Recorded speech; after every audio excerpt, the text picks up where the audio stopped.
So, good day everyone. Today we're going to discuss the holistic dynamic theory of Sir Abraham Maslow. So, basically, the holistic dynamic theory believes that all of us can reach or have the potential to grow towards psychological health that is known as self-actualization.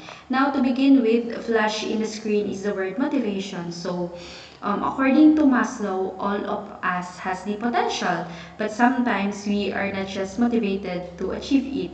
And this motivation serves as our compensation in order to resolve our basic needs, and at the same time our needs and our motivations is connected in the way that if we have our need, then we are motivated to fulfill it.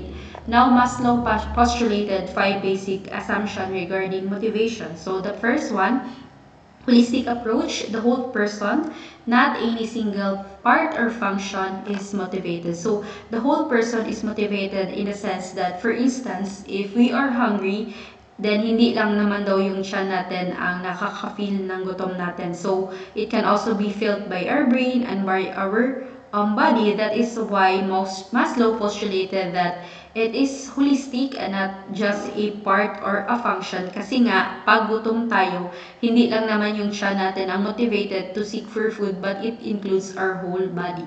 Next is motivation is usually complex in the sense that it could came from various motives. For instance, those students who want to graduate with flying colors is motivated both by their love and esteem needs. So, love in the sense that it could give the student the love from her parents, and at the same time, esteem needs that others would kumbaga recognize them as graduated with that flying colors. So, kaya siya complex kasi it depends on our various reasons. Next, people are continually motivated by one need or another. So, our motivation is continuous in the sense that we have various needs every day.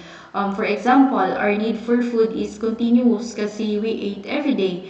But if we satisfy our basic needs, then we can also proceed to the other needs. So next is all people everywhere are motivated by the same basic needs, like the need for food, the need for oxygen, the need for water. So it is the most basic kasi it is really needed for us to survive. And next is needs can be arranged on the hierarchy which follows. So this is the hierarchy of needs, and attached are its diagram. So first is the physiological needs, followed by the safety and security, the love and belonging, the self-esteem, and at the higher part is the self-actualization. So the hierarchy of needs assumes that lower level needs must be satisfied or relatively satisfied before higher level needs become motivators. So it means po that we cannot move on to the higher level if we didn't satisfy our needs. For instance, if we cannot satisfy our physiological needs, then hindi po tayo makakapag-proceed sa safety and security. Kasi nga, if we are, kumbaga, gutom, ang atong hunahuna lang siya is to satisfy nga dili na ta magutom. Next is the five needs are connotative needs, meaning they have a motivational character.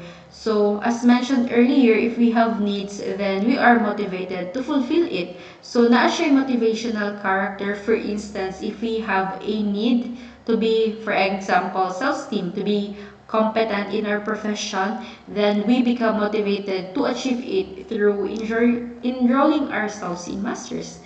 Next is lower level of needs has propensity over higher level of needs. So it means po that the lower level of needs, for say the physiological needs, for example, has more power or influence onto the other level, which is the safety and security. So the moment when we satisfy our lower level of needs, mausa na siya ang time na kumbaga the other higher level will be activated. So mo na siya na mas may power or influence siya over the higher level kasi nga it will pave way for us to be able to achieve the higher level.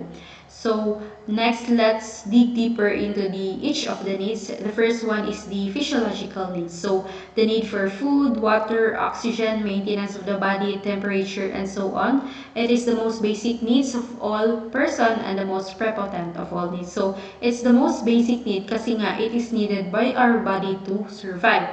And it is the most prepotent of all needs kasi nga hindi ma-activate yung other level, yung other higher level if we cannot satisfy our physiological needs.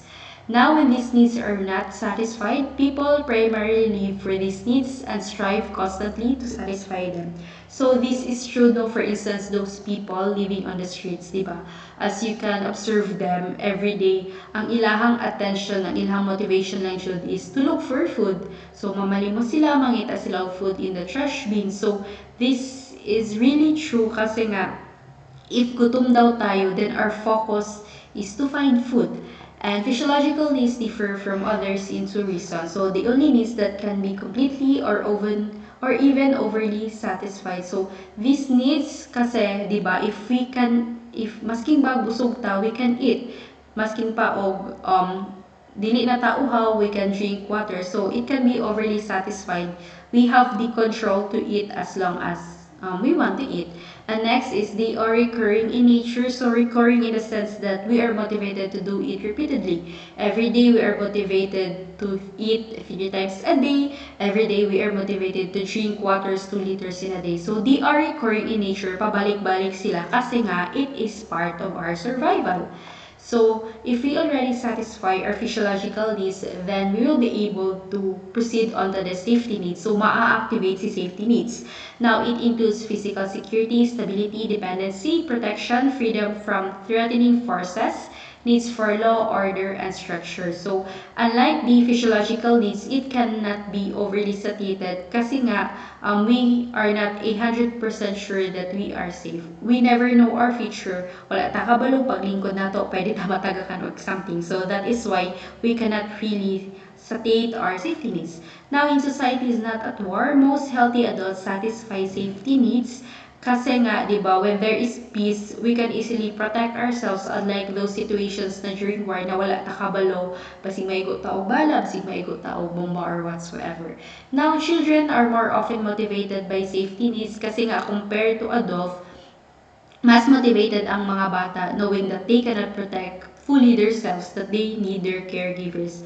However, adults are not exempt kasi some adults feel relatively unsafe because they retain irrational fears from childhood. So, according to Maslow, there are these adults though that they are extending so much of their effort compared to healthy individuals to satisfy their safety needs. So, in reality, there are those people who experiences mga trauma and because of their experience, they live a life different from the healthy individuals. So, hindi lang talaga ang mga bata ang motivated to achieve the safety needs, but we also are adults. It's just that some adults are motivated to satisfy their safety needs in kumbaga greater extent which causes them fear. So without fear, Maslow called it as the basic anxiety experience when people fail to satisfy their safety needs. So because we cannot met our safety needs, it creates an kumbaga irrational fear in us to experience anxiety. So it looks like a cycle where a person spends all of their energy to satisfy their safety needs, but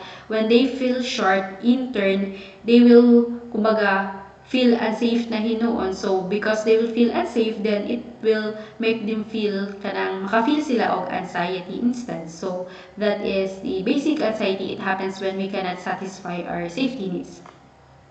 Next, if we already satisfy or relatively satisfy our safety needs, then we will move on to the love and belongingness needs. So the desire for friendship, which for mate and children belong to a family, club, neighborhood, nation. It includes some aspects of sex and human contact and the need to both give and receive love. So Maslow identified people based on the love that they have experienced. So the first group are those who had their love and belongingness needs adequately satisfied from early years, do not panic when denied of love. So these people has a stable kind of love na mawala man or sometimes they may feel kumbaga unloved, but since their love and belongingness needs is kumbaga stable, so dili jud sila basta-basta magpanic. Next are those people who have never experienced love and belongingness are incapable of giving love. Kasi nga po, they never experienced what love is. Then of course, dili po na nila mahatag sa other people. So the last group are those who receive love and belongingness in small doses will be strongly motivated to seek it. These people, since kulangan man or not enough ilang experience na love, then they are really motivated to seek for it. So this group or category is somewhat more dangerous when compared to the other two kasi nga masking magkinaunsa man they will really seek for love. So for instance, they crave for love to the extent na maskin pa og nakakita na sila red flags sa isa ka tao or ginapagtabuyan sila or dili na sila dawat. But again, since they seek for love, so mangita yun sila og love. So, kaya gina-crave yun nila ang love. So again, love po and belongingness needs is two-way, meaning you're able to give and receive love. Now, if we already satisfy our love and belongingness, then we can move on to our esteem needs. So it includes self-respect, confidence, competence, and knowledge that others hold them in high esteem. So our esteem needs has two levels. The first one is the reputation. It is the perception of the prestige, recognition, or fame a person has achieved in the eyes of others. So our reputation means that we are being valued by other people, that our achievements, that our contributions have been recognized by them.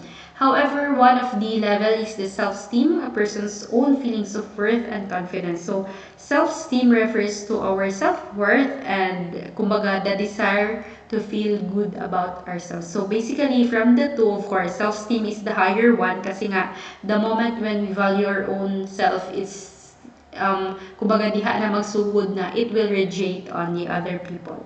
So next at the top of the hierarchy is the self-actualization. So the self-fulfillment, realization of all one's potential, a desire to become creative in the full sense of the word. Now, once STEM needs are met, they do not always move to the level of self-actualization.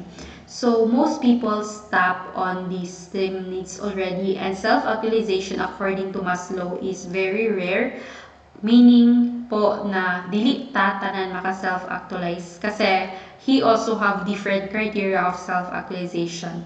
And all in summary, self-actualization really means that you have achieved your full potential as a human being. Now, for instance, it's different among other people. For instance, someone who is good in art can be self-actualized. Someone who is good in the field of medicine can also be self-actualized. So basically, self-actualization is that you already reach your potential as a human being.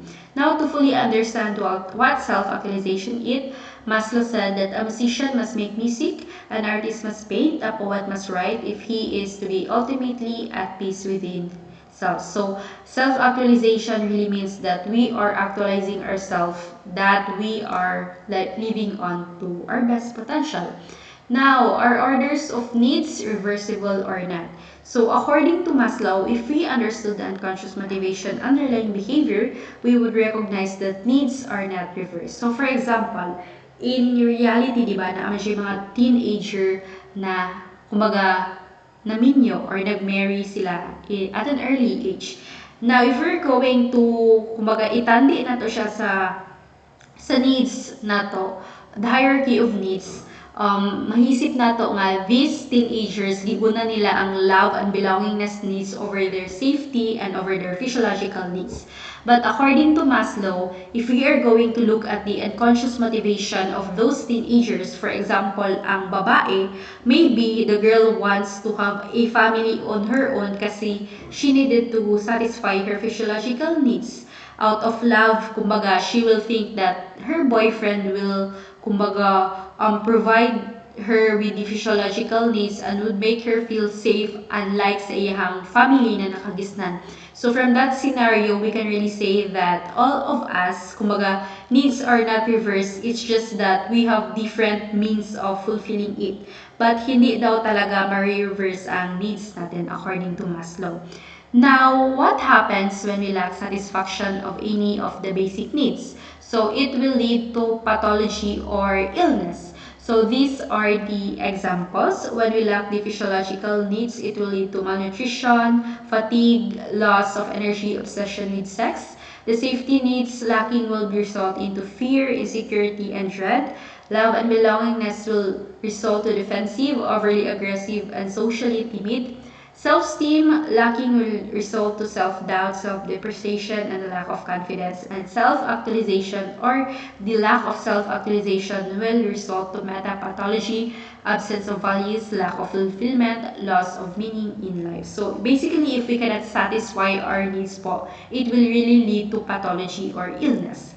So, but Maslow also have his other needs aside from those in the hierarchy. So, other categories of needs are the static, cognitive, and neurotic needs. However, they are not universal. So, the static needs is the desire for beautiful and orderly surroundings. So, when not met, they become sick in the same way when cognitive needs are frustrated. So, static needs concerns about appreciation of beauty and order. So, for instance, diba, there are those students na dili sila makastudy pagkabalo sila na hugaw kaayong ilahang kwarto. So it is also a form of static need na someone is kumbaga na siya in order. But of course, it's not universal kasi dili man pud tatananhan ay na pagkatao or individuals. But again, static needs is kumbaga essential kasi it adds seasoning in our life by allowing us to see the world in a harmonious way. Next is the cognitive needs, so the desire to know, solve mysteries, understand, and be curious. So cognitive needs basically are about gaining knowledge, so like the knowledge in solving problems, learning new skills, or able to explain something. Basta it's all about gaining knowledge which is useful when we navigate the world. Now, when black, all needs in the hierarchy are threatened. So of course, if we do not have the knowledge, then it is indeed hard for us to know ourselves and the world. And if these cognitive needs are not fulfilled, then it will lead us to have kumbaga, identity crisis and confusion around the world. So, importante pa din po ang cognitive needs kasi nga, knowledge is power. The more we have knowledge, then the more we are able to navigate the world. Next is the neurotic needs. It will only lead to stagnation and pathology, non-productive, perpetuate an unhealthy style of life, and no value in striving for self-actualization. These neurotic needs are the needs that causes us anxiety and problems. So example, muna siya ang mga behavior that are not good like inflicting pain to others, controlling other people's, or those acts that causes negative outcome to oneself and to other. So this is the neurotic needs. So maskin pa og unsay muna to, neurotic needs will always and always lead to pathology or illness. Now, these are the criteria for self-actualization. Number one, free from psychopathology. So, according to Maslow, psychopathology happens when we cannot meet our basic needs. So, indeed, individuals who have been self-actualized are able to meet their needs. Next is progress through the hierarchy of needs, meaning po that since self-actualized na sila, of course, nadaanan or na-achieve na nila yung other lower needs. So, embracing of the B values. So, the B values are the characteristics of the self-actualizers and it is called as the being values. And last is the full use and exploitation of talents, capacities, and potential. So, in other words, self-actualizers become the best version of themselves. So, the values of self-actualizers. So, as you can see in the pictures, so, there are a lot of, kumbaga, B values. So, the picture is a single jewel with many facets. So, B values includes truth, goodness, beauty, wholeness, aliveness, and so on and so forth. And these B values are considered as a meta needs or the ultimate level of needs. And we also have the meta motivation. It is associated with B values. So, para siyang meta to point out ba na it is the highest and ultimate level of needs among individuals. So of course, when not met, it will lead to existential illness. So when we cannot met our meta needs, it will result in illness in which we can feel na we are inadequate and unfulfilled. So, existential siya in the sense that it is our existence that we are questioning about. So, absence of B values leads to metapathology. So, since these values, kumbaga mo ni siya ang values na very important or gina-practice sa mga self-actualizers. Now, for those people who haven't have these values, then it will lead to metapathology or the higher form of pathology, which means that we lack a meaningful philosophy of life. And these are the characteristics of self-actualizing people. Number one is more efficient perception of reality. So self-actualizers can easily see what is true from what is not. So they have a good perception on reality. Next is acceptance of self, others, and nature. So self-realization individuals or self-actualizing people can accept themselves for who they are. So they accept that, kumbaga, people, including the nature, are not perfect. So they did not expect for perfection, including themselves. Next is spontaneity, simplicity, and naturalness. It means that self-actualizers are genuine individuals. They are authentic, they embrace their emotions, and of course, they do not pretend. Next is problem centering. So they are focusing their problem outside on themselves and they are not self-absorbed. Next is the need for privacy. So although they, kumbaga, wala silang problem in terms of communicating with other people, but also wala din silang problem in terms of being alone kasi for them, being alone means that they are still not lonely. Next is autonomy, meaning po that they, kumbaga, do not live on the approval of other people and they depend on themselves for growth. Next is continued freshness of appreciation. So they have the ability to kumbaga, appreciate the wonders of the world again and again. So maskin pa o kamay kinangabutang, like they are given flowers, they will really appreciate it. So they are really appreciative of the small things. Next is the peak of experience. So this refers to our experience na makafeel ta og great joy and ecstasy. For instance, one of the example of peak of experience is when we, kumbaga, discover something on the first time. So, kana nga feeling, it's called as the peak of experience. Now, according to Maslow, peak of experience, then it varies in terms of the intensity. Sometimes we feel only mild, sometimes moderate, and sometimes talaga intense. Next is the Gemeinschaftsschiffel. So this is the other term for social interest. So self-actualizing individual, they have a care for other people. They have an interest in helping others, and at the same time, they have an affection for human beings. Next is profound interpersonal relations, meaning po that they have social interests, but they have few close friends na they have a deep and intense relationship with. So next is democratic character structure. So it means that self-actualizing individual respect the rights, the freedom, and dignity of other people. They see people as they are and they treated everyone in fairness despite of their color, their race, and their, kumbaga, gender.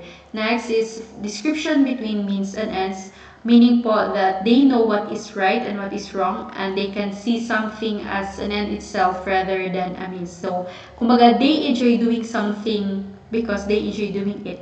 And next is philosophical sense of humor. According to Maslow, the sense of humor of the self-actualizing individual is not the same as those we can see in the television.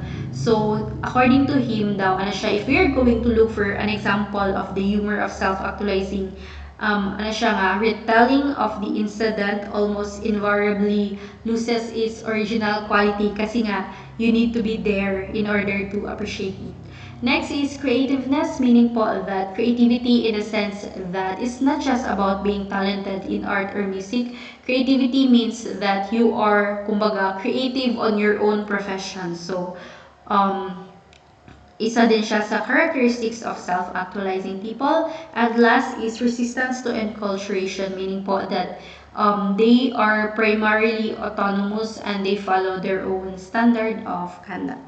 So one question is that what prevents people from achieving high level of health? So Maslow has this term called the Jonah complex, so the fear of being one's best, characterized by attempts to run away from one's destiny, just as the biblical Jonah tried to escape from his fate. So Jonah complex is one of the reasons why we cannot achieve our full potential as human being because we are too afraid to be at our best One good example of this is Maslow himself. So he has a good IQ and a 195 IQ, but he remains as an average student. So because of this Jonah complex daw, it prohibits us to become the best version, or it kumaga kanang nahimo siya o reason why we cannot achieve our full potential. So if we are still in our shelf or still in our comfort zone, maybe this theory serves as a reminder for us that we all have the potential and we just really need to uncover it in order to live our purpose and our calling in life. So this is the case that I have prepared. So this is the case of Namita. So she is a 45-year-old woman. She was well off, could easily buy material possessions that she wanted, and could go to places she would like to go. Her sense of belongingness enriches her life. She maintains a positive connection with her family, and she has no problem in loving and receiving love from them. When described, she is intellectually curious. She loves to explore the world and get much knowledge. She is described by her friends as a person who can easily appreciate even the small things. She is confident with herself and has a remarkable career that others recognizes. However, Namita desires for a growth beyond the layers of fulfillment that she has now, and continued to say in her own words, ano ba yung gapangitaon ako? I feel like I am not at my best potential yet, unsa man jud ang kulang. Now, in synthesizing, this is the description. Namita is in a quest of finding self-actualization. She searches for a deeper meaning in life and desires a kind of growth beyond societal measures of success. Explaining so, in the physiological and safety needs, she has the means to fulfill it. In the love and belongingness, she felt that she belonged and was able to give and receive love. She also fulfilled her esteem needs as indicated by the fact that she has self-esteem and her reputation from other people is good. She also satisfied the cognitive needs as she loves to explore the world and get much knowledge. The continued freshness of appreciation is evident as she was described by her friends as appreciative of even the small things. In prediction, Namita can reach her full potential as human being as she feels motivated to fill the internal void that she is feeling, which is self-actualization. So in summary po, Maslow really said that we have our needs, and because we have our needs, we are motivated to achieve it. Now, he really believes that all of us has the potential. It's just that we really need to uncover it. And to end this slide, let me, kumbaga, magbilin ko isa ka word or isa ka sentence from the author itself. So, from Maslow, one can choose to go back towards safety or forward to growth. Growth must be chosen again and again. Fear must be overcome again and again. So, I guess that would be all. And thank you so much for listening, everyone.